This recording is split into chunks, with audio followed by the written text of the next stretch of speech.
মিষ্টান্ন তো বটেই, নানা ধরনের মজার খাবার গ্রহণের বিষয়ে ডায়াবেটিস রোগীদের বিধিনিষেধ থাকে।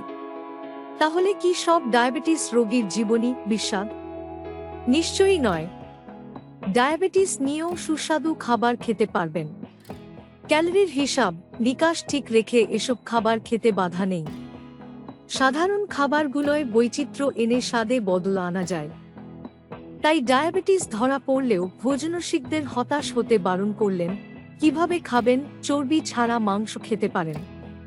পর্যাপ্ত পরিমাণে আমিষজাতীয় খাবার খেলে চট করে ক্ষুধাও পায় না।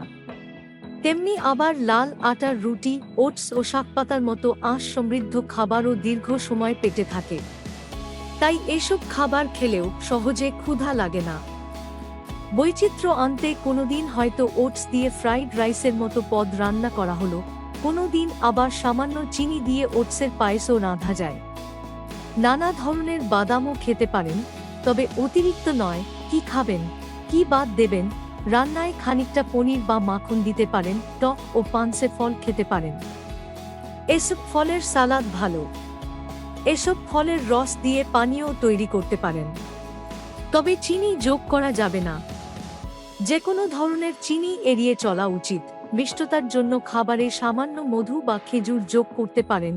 ভাত রুটির পরিমাণ কমিয়ে দিন। আলু খাবেন না, চর্বি খাবেন না। অতিরিক্ত তেল এড়িয়ে চলুন। খেয়াল রাখুন, কালেভদ্রে একটু মিষ্টিও খেতে পারেন, কিন্তু ওই বাড়তি ক্যালোরিটুকু ক্ষয় করতে বাড়তি ব্যায়ামও করতে হবে। ডায়াবেটিসের সঙ্গে অন্য রোগ থাকলে খাবার তালিকায় আরও পরিবর্তন আনতে হতে পারে। এই যেমন উচ্চ রক্তচাপ, হৃদরোগ কিংবা দীর্ঘমেয়াদী কিডনির রোগে আক্রান্ত ব্যক্তিকে আরও কিছু বিষয় খেয়াল রাখতে হবে। অর্থাৎ কেবল ডায়াবেটিসে আক্রান্ত একজন রোগী যা কিছু খেতে পারবেন, এসব রোগের কোনোটি থাকলে সেই খাবার তালিকায় আরও কিছু পরিবর্তন আনার প্রয়োজন পড়ে।